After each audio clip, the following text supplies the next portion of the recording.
Today's show is brought to you by warbyparker.com.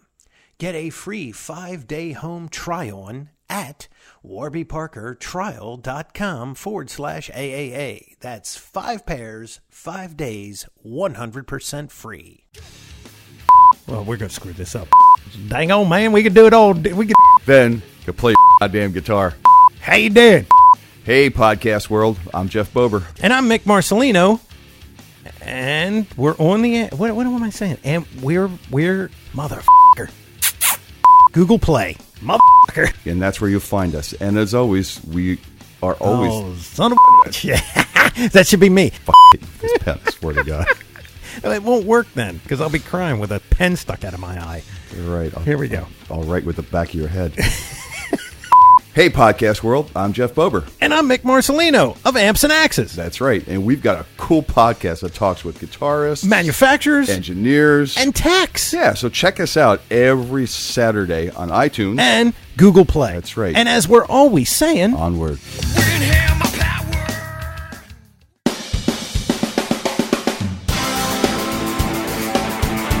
Neck-throughs, guitars, they're like a guy that won't have a beer with you. I want to hear what's pushing the notes.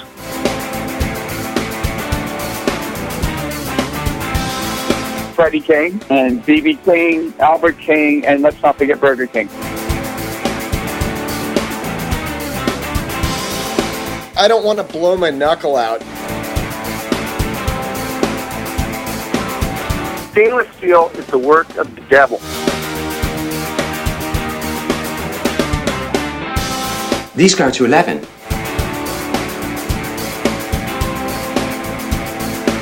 From the East Amplification Tone Labs in Baltimore, Maryland, it's the Amps and Axes Show with your hosts, Jeff the Godfather of Low Wattage Amps Bober and Mick Marcelino. Well, good day to you, Mr. Bober. Good day to you, Mr. Marcelino. Oh, yes. How be you? I am... Oh, my God. I had no sleep. It's just crazy, and my brain is like... So, I'm going to lay back a little bit on this one, but I'll be there. Oh, yeah. Absolutely. Throw some stuff in. Hey, before we give our thanks, which we got to give our thanks because that's all we do, is thank you guys. I did something pretty cool, and I'm going to try to do this more often because I want you guys to go to our website because, there's a plethora of our shows there. It's the entire catalog of our shows from 0001. It was all the way up to whatever the number is this week. Right. Exactly. But go there and it's ampsandaxescast.com. Scroll down and right below the show we have our guest on the left. We have This Week in Music on the right, and right before you get to the archives section, where all the shows are listed on the front page. I put a little video up, and the video is the making of War Pigs. And Geezer, Ozzy, and Tony, who actually is playing in the studio, they explain how the song came about. And then there's other people that interject, and it's like a little mini documentary. How cool. It is freaking awesome. I mean, and there was one guy in there that said, this song, this dynamic will never, ever be reproduced again. They said there was this magic, and it's true. These magic moments that happened in that 70s era that when these guys had that thing, they didn't even know it. They just did. Nope. Matter of fact, War Pigs was supposed to be called another name. It was War Purgula. I forget I can't even pronounce it.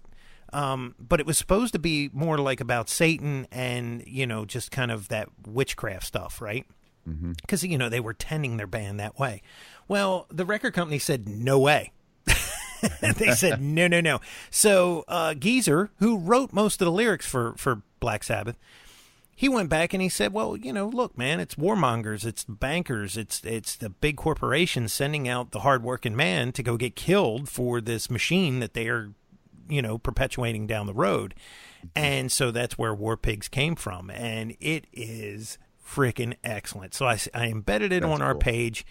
Definitely go there. Check that thing out. You will not be disappointed. And I will. Let me just tell you, okay? I am trying everything. And I know persistence is where you got to go.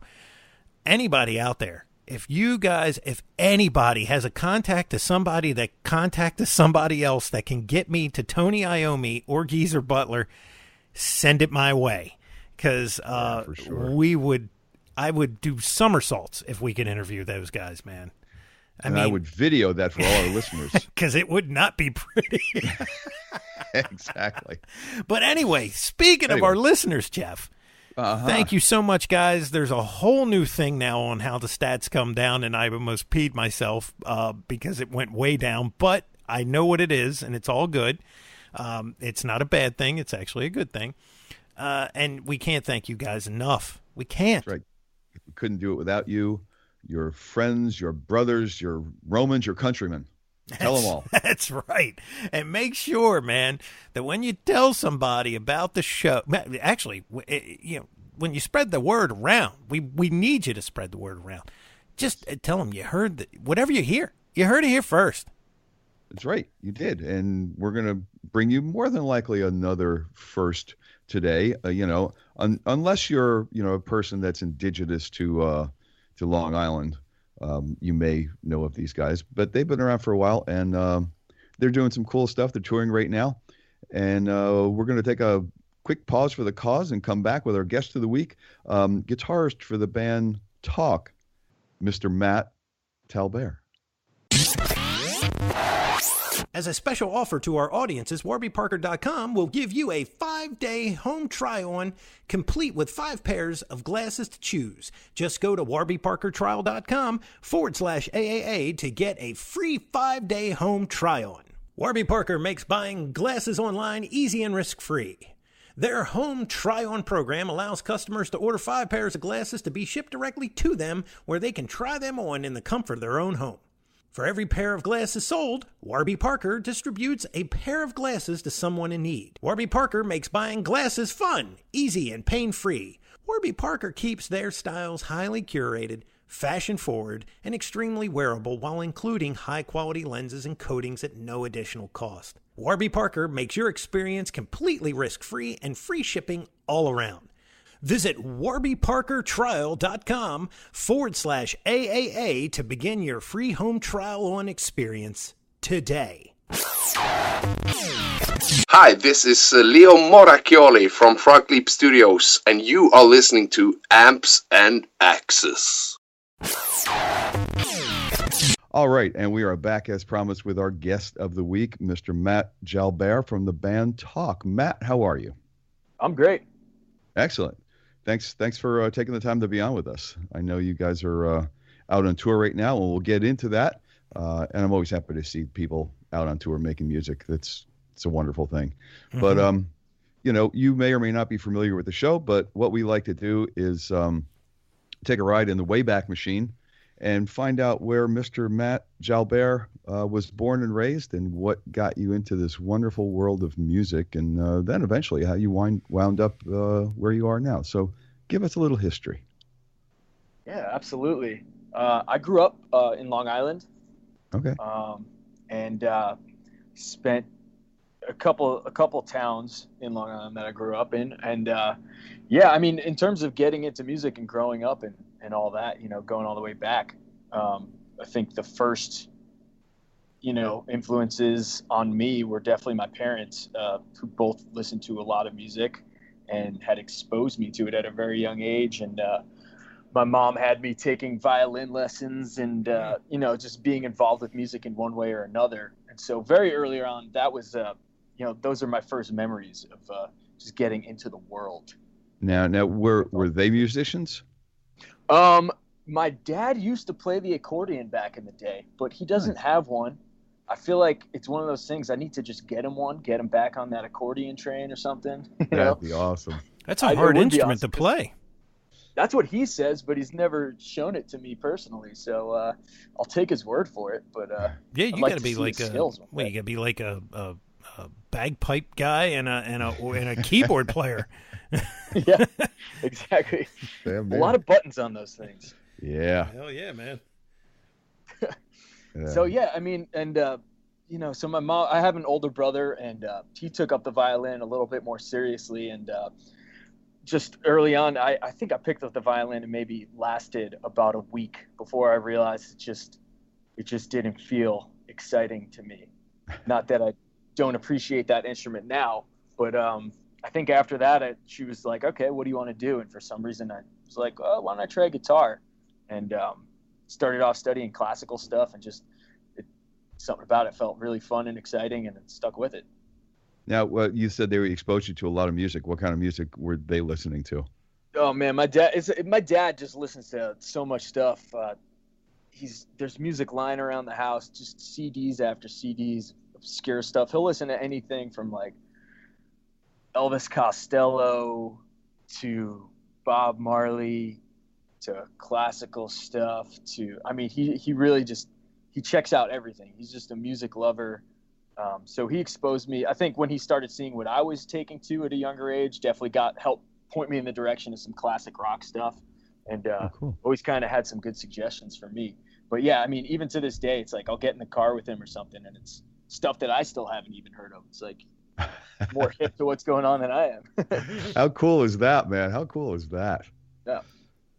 So I definitely felt fortunate to grow up in that environment. And I have 3 brothers, and all of us just love music, you know? So we were always just checking out different stuff. And it was just that kind of situation, you know? My older brother was turning me on to stuff. My younger brother was turning me on to stuff, my friends and all that. So I was always curious, and I still am, you know, seeking out different things to listen to. Cool. Well, you know, if you'd have played your cards right, you could have had an entire band. Right. Right. Exactly. You gotta get those other 3 slackers on board. I know, man. Whenever you know, we're all growing up and doing our own things, but it's very rare. But we try to get together and jam whenever possible. But I don't know when the next time that's going to be is. But you know, they all play instruments themselves. Oh, very cool. Very cool. So what you decided on guitar? What do you remember? What your first guitar was? I don't know what model it was. It was a really like one of those smaller classical, you know, nylon string things, because that's what my mom had me studying, which was great. It taught me to read music and just, you know, the first basic steps of learning things. But you know, I think I still have that guitar. I couldn't tell you what model it is, but it's one of those smaller ones because I was super young, so it fit my hands real nice. Now it feels like a toy picking it up. So I think it went from there. And then I think I got a bigger model of that same guitar. And then as I was getting older, probably, I don't know, 9 or 10 years old, started discovering what really spoke to me musically, which led me to the path of like Jimi Hendrix and all that good stuff. My first electric guitar was a used SG that I got at Sam Ash back in the day. So that was, I still have a special place in my heart for SGs. Nice. There you go. They're great guitars, man. They're great. You know, SGs are like the Gibson version of like a Telly, you know, and it's just they're just such cool slabs of wood. The redheaded stepchild of the Les Paul.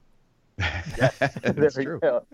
True. It was a combination. They just looked the coolest, and I think I'd seen a couple videos of Pete Townsend playing them, and was a big Who fan, and yeah, those are cool guitars.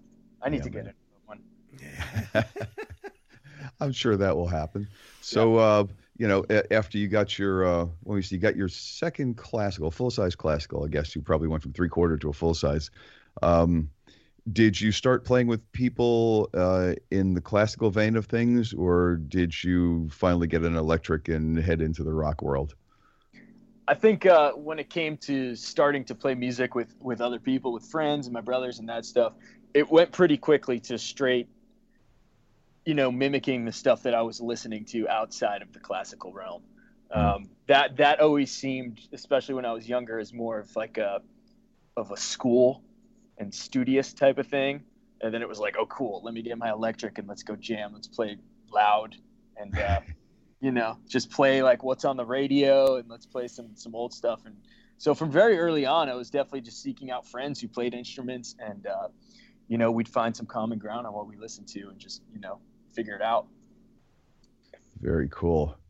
So when did you get into, you know, your first group, your first ensemble, and, you know, started to take it out and let people hear it?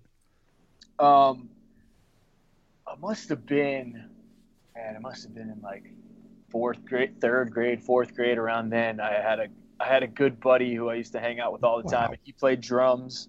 And I mean, it wasn't anything serious, you know. We would just hang out in his basement, and he'd play drums, I'd play guitar.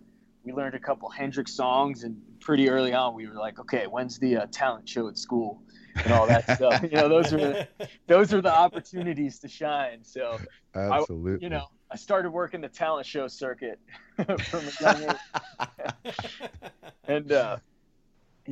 And growing up in Long Island, there weren't really too many places to really gig. But then when I got into high school and started meeting friends, and we started putting more serious bands together, we started going into New York City and finding gigs there. And those were really the first days of playing out in that setting. Very cool. Well, that was a while, between fourth grade and then, I would think, unless you got in some special dispensation to get into the clubs at 11 years old. Yeah, no, not quite 11. There weren't too many gig opportunities at 11, but I wasn't trying to.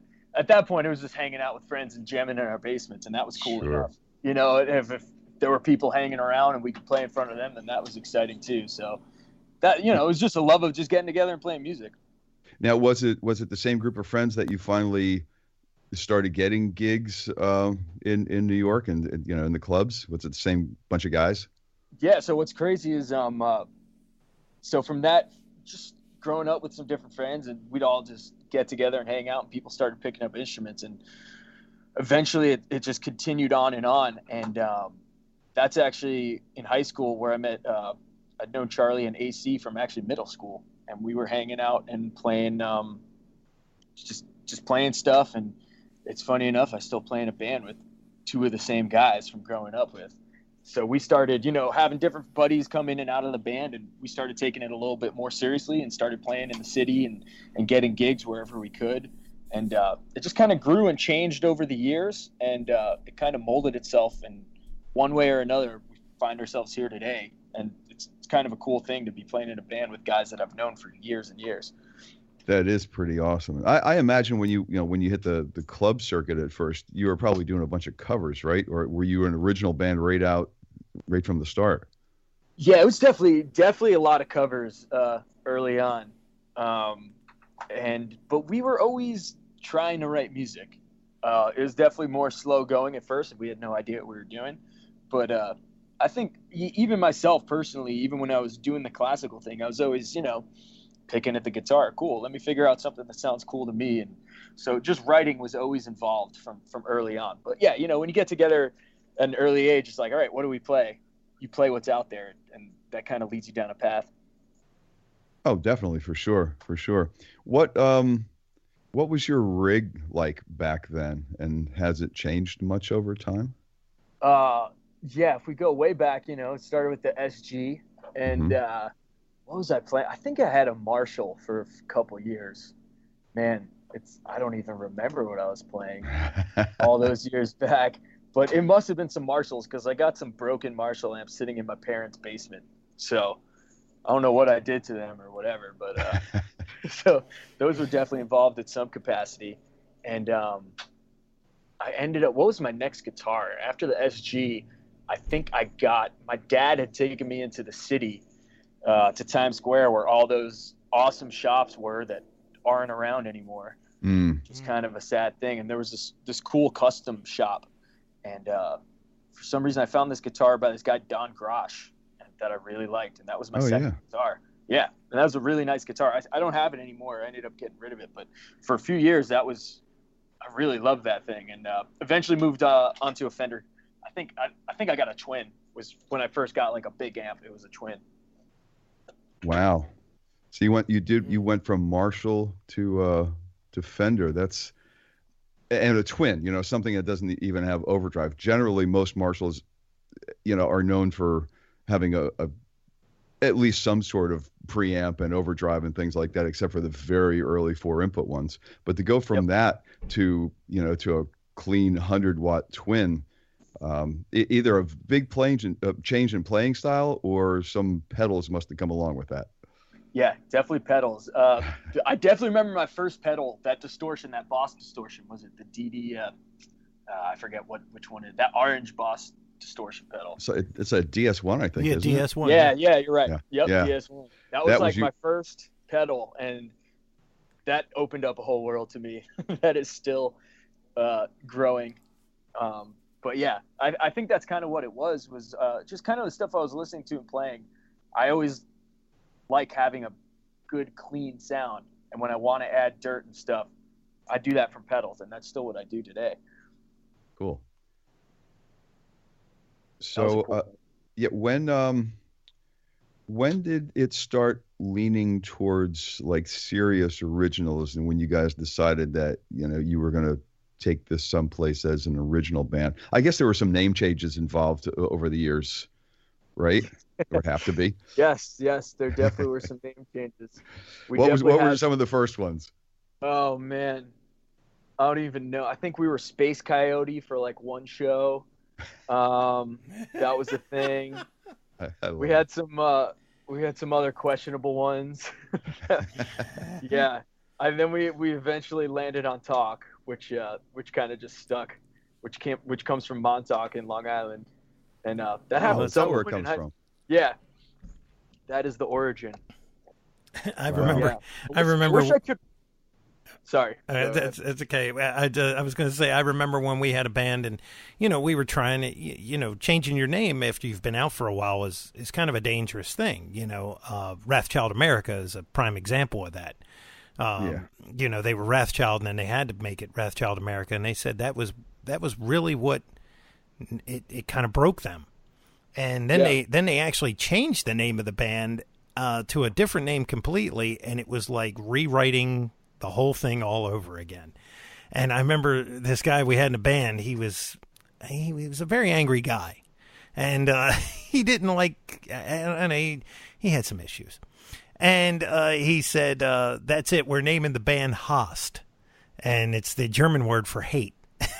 I was like, "We've been this name for like 3 years. I don't know if that's a good idea." You can't just do that. It's like, you know, it's like taking the rowboat and trying to go the other way in the stream. Right. Yeah. I mean, you know, I understand where he's coming from. I feel like if even for me with our band name, now I actually really like it. But for a few years, I was like, why is this isn't even a real word? Like, why are we called this, blah, blah, blah. But eventually you kind of learn to love it. And, you know, at a certain point, once you've been a band for long enough, that you're stuck. You can't change it. Right. Oh, right. Yeah. It's just, it becomes, like you said, it's not a real word. It becomes a real word after a while, you know, it's just, it is, and it exists, and that's what you are. And that's, but you know, it's cool. It's fun. I really find it informative that you said it came from Montauk, which is cool, because if our listeners don't know, the band name, it's pronounced TAUK, but it's TAUK, and that's so cool to now know where it comes from. Yeah, it was as simple as, I think Charlie just had a shirt on one day. It was a Montauk T-shirt, and someone was looking at it and was like, "How about TAUK?" And then, let's try it out. And then here we are. How many years later, right? Yeah, so, exactly. I don't think we knew at the time. Right. Now, were you changing direction to an all original band with that name change, or was that just another name that you named the band and we're still doing covers, and then at some point after that decided you were going to be this cool original band?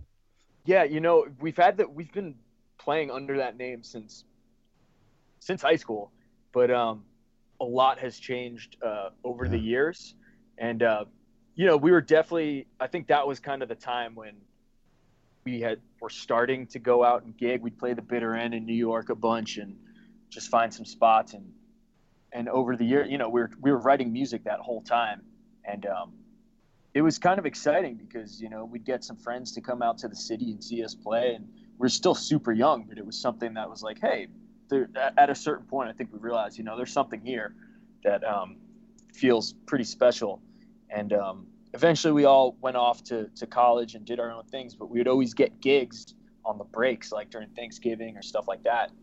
Nice. So there was always just a constant there was always something happening with the band, even though it wasn't full steam ahead. And eventually, I mean, over that time, just everyone going off to college and studying and doing their own things and playing with other groups and just getting exposed to different stuff. I know that for me personally, that led to a lot of just experimenting with writing specifically. And then by the time when we came back and put it all together, everyone was bringing something different to the table. And there was definitely more of a direction, like a focused direction of people were writing. And, we knew we wanted to do our own thing. That's really cool. So when, it's funny because I was just talking to another acquaintance a couple of months ago, and his son plays, and it's kind of like that they do the same thing. They're all scattered all over the country going to different colleges, but they make sure that they all reconvene and have gigs booked, whatever they can during all the breaks, and that's how that band is surviving at this point as well. So that's pretty much down the same path. If they turn around and go full-time professional, I don't know, but it's just so funny to hear the same story from somebody else. It's like, yeah, we're all over the place, and then we just get together and play gigs on the breaks, and that's really cool. It is cool. Yeah, it's exciting. It keeps it fresh, especially, I mean, I think like for everyone, that's a time in your life where you're learning a lot and you're exposed to a lot. So then to come back to something familiar, your friends and the people that you've grown up playing music with, and then everyone comes back and has a new take on things. It helps it grow in a really cool way. Yeah, absolutely. So when did I think you're on your third release now. When did the first one happen? Let's hear a little bit about the first CD that you guys did. Yeah, the first EP, which is Pull Factors, I think came out in 2012, if I'm not mistaken. I could be mistaken. I'm bad with my timelines, but you and me both. Yeah, 4 or 5 years ago, and that was the first one. And it was a 5-song EP, and it was really our first step into trying out just being, because at that time, that was really our first time doing things instrumentally completely. And it was just this kind of thing that was almost like an accident. We had just started getting together and just playing all instrumentals, and we're kind of like in our heads like, all right, who's going to be the vocalist? But then ended up accidentally having all these instrumental songs, and we're like, you know what, let's record these and book some shows. And we did that, and that EP actually has a different drummer on it, our good buddy Adam Aquinar, who now he's becoming a doctor and doing all these really cool things. And so the next release after that, Homunculus, was the first one with Isaac on drums. And so that's the same lineup that we're playing with now. I love that name, Homunculus. Yeah. It's very cool. Funny. We definitely, being an instrumental band, you could have weird words as album titles and song titles. There's no lyrics, so we're kind of free to do what we want, which is almost a blessing and a curse. But it's always fun to pick words and then hear people, the different pronunciations. Even with our band name, it gets pretty funny. That is. What was I going to ask you? How did you go about doing the first EP? Was that did you go into a studio, or did somebody have the ability at that point? Because nowadays, so many people have studios good enough in their home to do a first EP or something like that. So how did you guys do it?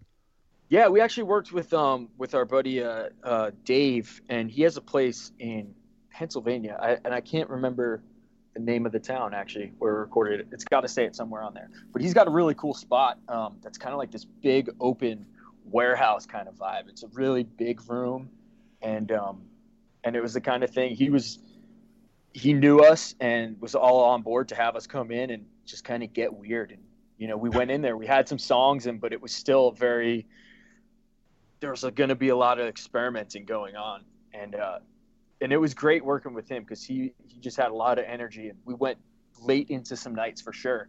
And it was the kind of thing, I think we went in and it must have been 5 days or something. It wasn't too many days of actually tracking and just doing it all at once. And it kind of just, we went in and then we ended up with an album somehow with 5 songs, and it was a fun experience. Very cool. Now, was that all, live amps, moving air, real drums kind of thing?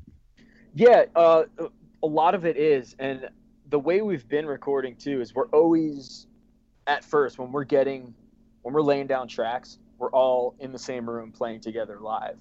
And then usually the goal of what we're doing is to end up with really solid drum tracks as a basis to build on top of, but we still like playing at the same time, so that even though we know we're just trying to keep the drums, there's still that vibe or that energy of everyone playing at the same time, because there's a lot of back and forth that happens within the band. And, from there, what it's been is we make sure we get some solid drums, and then anything else that's still good will stay on the track, but we can always go in and, I messed up a guitar part, or I want to, have a couple days where I set up a bunch of amps and mess with some sounds and put that on top of it. We try to use the studio to our advantage. Mm-hmm.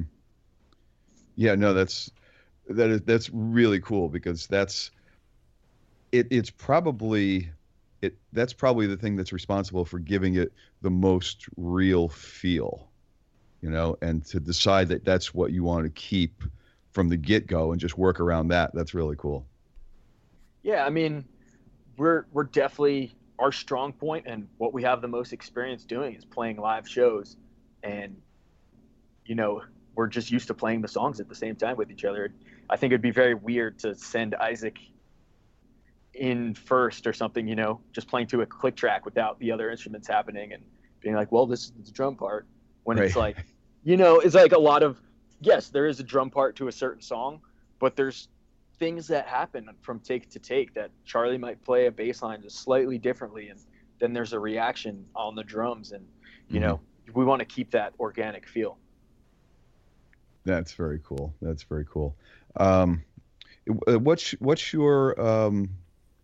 your rig like now, and is it the same? You use the same thing in the studio, or is studio one thing because these particular amps sound better in the studio, or has it gotten a little virtual in the studio or a little virtual live, or is live still moving a lot of air? What's the rig like, and is it different in studio and live?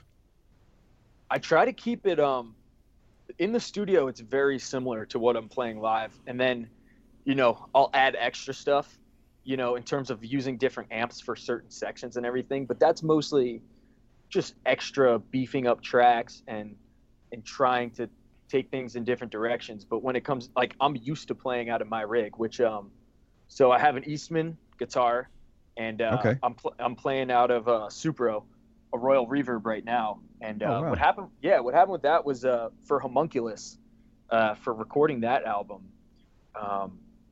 somebody had one of the old Supro amps, and I'd never played out of them. Mm-hmm. And so I tried it for the recording process, and that ended up being basically the amp throughout the whole album. I freaking loved the thing. But it was one of those old ones from, like, I don't know, the 60s or the 70s or something. So it was pretty beat up and definitely wasn't something I would take out on the road.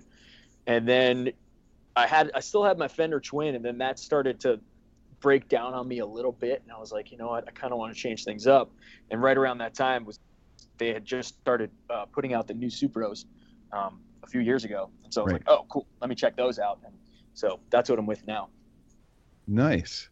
Yeah, two, that's funny, the Eastman and the Supro, two kind of retro companies. Yeah.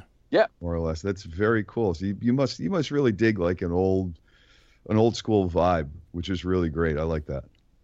Yeah, I definitely like an old school vibe, and mixing it up and stuff. Then you get pedals involved, and things can change quickly. Sure. Oh, yeah. What Eastman do you have? It's the 186. Okay, I'm like not the quite... T186 MX. Okay. I believe so. It's fully hollow, which I really like. Which is cool because it's a 4-piece band, and I just really like the fullness of a fully hollow body guitar. I think it just takes up a little bit more room in the sound, and so it helps just thicken things up a little bit. Mm-hmm. Now, how would you describe your music? What would you, or what do you guys call it, or like to call it? Yeah, I mean, that's always being discussed in terms of like, when someone's like writing our bio or something, like, okay, what is your band? What is the music? It's hard to pinpoint, I'm sure a lot of bands say the same thing, but I mean, there's a lot of influences coming into what we do. It's instrumental first of all. Mm-hmm. And then, I think there's a little bit of like some epic rock, like Pink Floyd kind of things, but then with some hip hop feel, like the Roots. So like a mix between Pink Floyd and the Roots, and then you throw in some more fusion-y stuff. It can really go on a song to song basis. We have some songs that are a lot of notes and more on the fusion realm, and then we have some songs that are more groove and more of a funk thing. So I don't know, we're going through different phrases constantly, cinematic space funk, I don't know. Wow, that was pretty, man, I'm gonna have to put a band together that just does that. Yeah, there you go. That's cool as hell. Cinematic space funk. It was like, I remember when we were out and, it was an all original band and we were trying to, everybody was trying to put a label on the thing. And I said one time in an interview, I remember it was some local paper. They were like, so what kind of music you play? And I went, heavy metal. I thought the guys in my band were going to kill me. Right. And I was like, well, what the hell are we? And they're like, oh, we're power sludge, one of these things. And I was like, dude, it's just heavy metal. It's, it's what it is. You guys are like a progressive rock band. I mean, with this crazy technical stuff going on, but, it's like Dream Theater without the words. Yeah, there you go. I like that. Yeah. And I like it. I like the broad labels. Yeah, it's rock. We're a rock band. Yeah, and I don't know how you feel about it, but I think it also, you probably find fits very well in like kind of the jam environment as well. Yeah, for sure. I mean, that's the world that we're in a lot. Yeah. So it's fusion-y and jam, which is like, wow, that's really cool. I like that. Yeah, we were Mick, actually.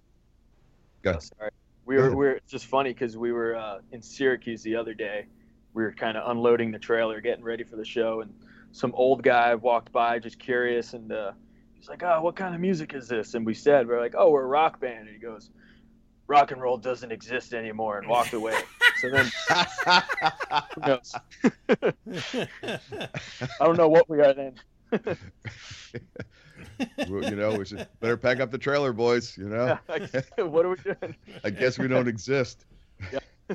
That's funny. I was going to say, Mick, when you were asked what kind of music that band played, your band played at that time, you just should have said loud. Yeah. Loud. Yeah, exactly. What do you play? Loud. Just loud and heavy.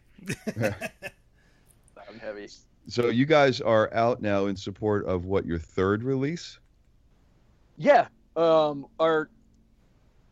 guess it'd be our third full length, Sir Nebula, which came out a while ago now. So in our mind, I guess we're supporting it, or, we're just on the road playing some music.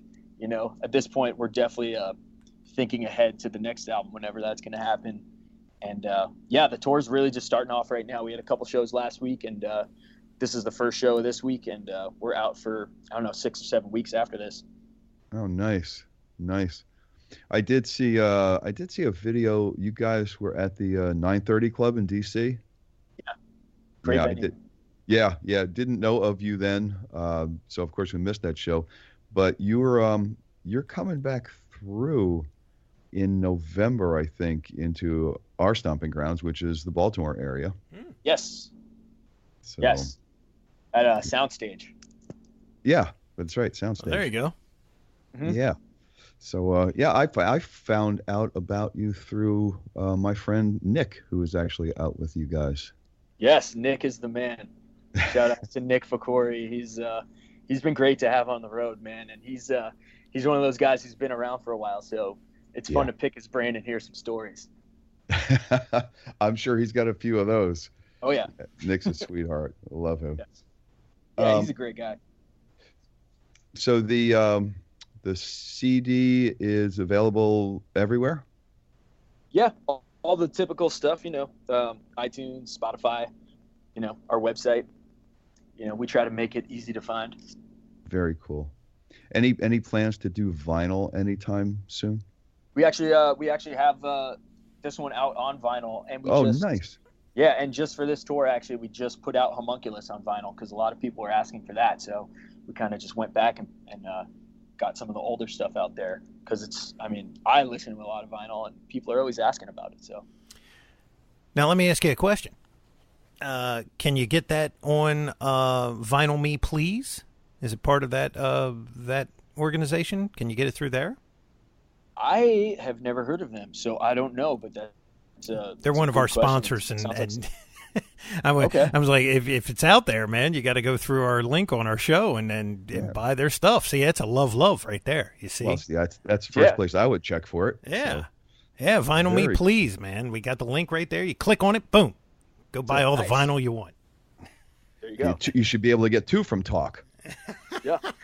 Nice. Exactly. And pick up a Peter Frampton Comes Alive while you're there. Right. Yeah, there you go. Oh, too funny. Well, Matt, anything we didn't cover? Any like endorsements or anything you need to give a plug for, or are you working on a new release that's coming up next year? Anything you want to tell our listeners? Yeah, keep an eye out for new stuff as always. We don't have definitive plans, but things are circling in the air.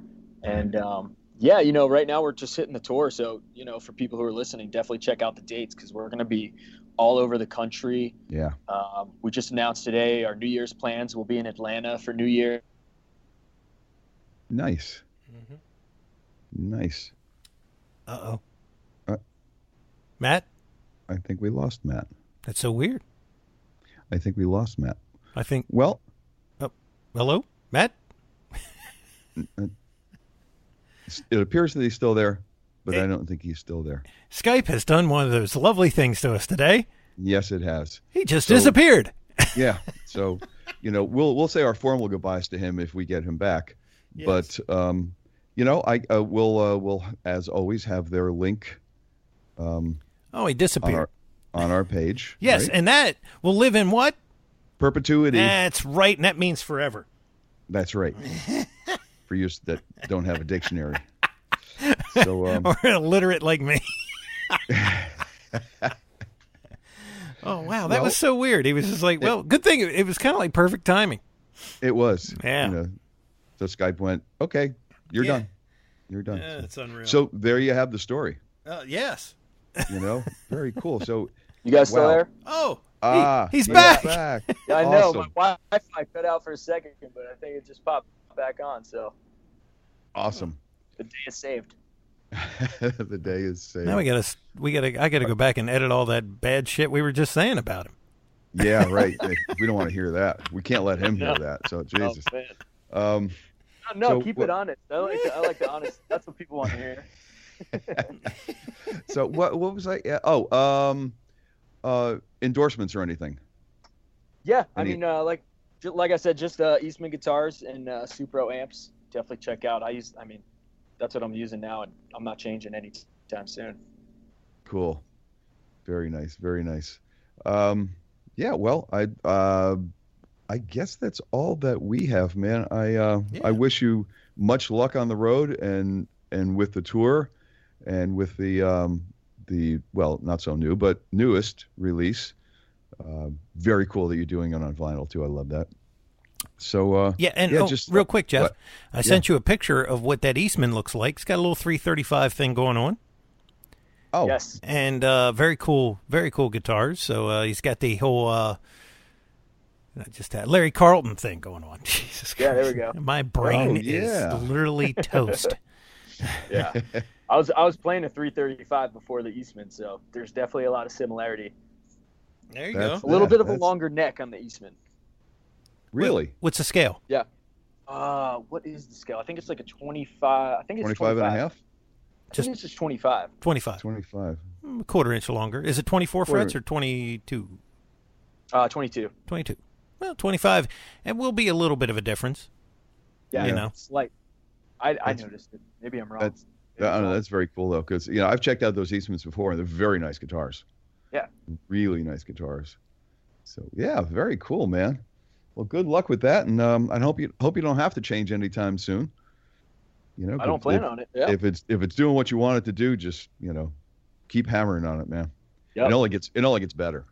Yep. The more you beat on it, the better it gets. Yep. Exactly. Cool, Matt. Well, once again, thank you very much. Safe travels. Tell Nick we said hi, and thank him for turning us on to you. Yeah, I know. I already have. This was really cool. Thanks for having me, guys. Oh, it's all good, man. It's all good. Much continued success in what you and all the other guys do, man. So safe travels and be well. Awesome. Appreciate it. Is this where can people find this? So it's going to be on our website, ampsandaccesscast.com. And then the links will be out on Instagram and Facebook every day. And that'll run for about a week. iTunes, right? Yeah, it goes straight out to iTunes, Google Play, you name it. We are everywhere with this show. It's omnipresent. Yes, and just tell all your friends, and I'll send you and your manager the link, and then you guys can plaster that all over your social media. We get the hits, which we love, and people can hear you talk about stuff. Now, nice, this will probably be a couple of weeks, right? It's going to be a couple weeks out. Yeah, we're trying to get a little collection of people, so that way I don't have to stress as much as I usually do. Right. You can relax a little. But this, we're about 3 years deep in this, so there's lots of them. Go check out the website, and you can pull everything up on. Well, only 100 on iTunes, Mick? No, actually, it goes all the way back now. I forget what the number is. Yeah, I was able to tweak it, but cool. On our website, all the shows are there from 001 to which is 197 today, and this will be, I think you're going to be 199, maybe something like that. Yeah, I forget. I don't know. There's so many of them, and I'm trying to keep them all in order. But the show is, all the social media that we cover, when you cover it, it helps push that down the road and gets more hits. And then, of course, the links to your stuff will be in the show, so they can click on that and go to your site. And of course, on the show itself. So if they go to our webpage, you'll see it, and when it's put out in Facebook and everything. Yeah. No, I checked it out, and Nick mentioned it to me yesterday, and I was like, okay, cool. And then I went to just give it a look, and it was like the first thing I saw was Frank and Bali, and I was like, okay, cool, I'm into it. Well, if you're a big jazz fusion fan, we interviewed Larry Coryell, literally not that before his death. Not too long before he passed. Yeah, I saw that. Yeah, that's crazy. Yeah, I actually got a chance to see him one time, which lucky enough. So. Oh, nice. Yeah, that's really cool. Yeah, very nice guy too, and It was fortunate enough for us to be able to get that interview, because it was probably one of his last ones. I think so. Wow. I think so. Yeah. So now you have your Amps and Axes podcast traveling buddy. There you go. Just anytime you get bored on the road, just pull up another interview. I know. Yeah, it's really cool. There you go. Yeah, man. Enjoy, man. All right, Matt. Thank you so much for taking the time, and now you're part of it too. Awesome. I really appreciate it, guys. And I'm hoping, I think I checked the date. I'm hoping to be able to come out and see you when you're back in Baltimore, but it might just be to say hi, because I think I have a gig that night as well. Okay, well, yeah, definitely swing by and say what's up and talk guitar and all that. I mean, Mick might be able to hang, but I think I got to play. So I'll just shove a mic in this. Just go ahead. There you go. Yeah. There we go. Look at us, Mick and a mic. like that Saturday Night Live skit, Jeff. Oh yeah, exactly. Awesome. That's the first thing that came to mind. Yeah, exactly. All right, Matt. Take care, man. Safe travels. Thanks again, and much continued success in all that you do. Awesome. Thanks again, guys. Take care. Thank you. All right. Later. Bye. Zipcar, baby. Drive cars by the hour or day with gas and insurance included. Zipcar is the world's largest car-sharing network, providing wheels when you want them. Customers pay only for the time they actually use the vehicle and have no responsibility for additional costs and hassles associated with car ownership. Zipcars are interspersed throughout local neighborhoods where they are parked in reserved parking spaces and garages within an easy walk where members live and work. Like car owners, customers can choose when and where they want to drive. So, to earn $25 of free driving credit, go to joinzipcar.com/AAA. Again, that's joinzipcar.com/AAA to earn free driving credit. Come on, man. It's Zipcar. And there you have the story. Yeah. There you have the story. So, well, these up-and-coming guys, that's good. I started playing with the boys in the band in 4th grade. And they're still here. Jesus. Well, wow. When everybody screws up, they're just looking at each other going, yeah, well, like an elevator, if you fart, everybody knows who did it. That's right. But, God, you play together so long. It's somebody screws up, everybody already knows how to just wash right over it. It's got to be. It's got to be like second nature. I mean, Yes. once you play with somebody that long, and it's not even. It's like now that's your left hand. It's just not even. There's no thought process because it's like, okay, we know where he's going to be every time. Mm-hmm. So that's a cool thing, man. It is, man. That's to be able to play with your friends for that many years. That's very, very cool. That's really cool. Yeah. Well, having 3 brothers probably helps, because he's used to probably getting the crap kicked out of him and stuff. So it's probably like, oh, these guys are nothing. Right. If it's anything like my friends, forget it. They don't belittle me like my brothers do. Exactly. Especially if he's the youngest, That's just the way it goes. It builds character, man. It sure does, and it creates great horror movies later on. We won't go there, but that's cool. I really want to check out their band more because I really. Oh man, I checked out their one video. I was like, good God. I mean, it's psychedelic, but the music was just woo. Yeah, the kind of jazz fusion-y kind of jam thing is really kind of appeals to me. So I'm going to go check them out some more, for sure. Yep. Excellent. So, until next time, my friend. That's right, because we'll bring you somebody that we don't even know yet. Exactly. Right. I'm Mick Marcelino. I'm Jeff Bober. I'm so fucking delirious. And we're always saying... Bad word.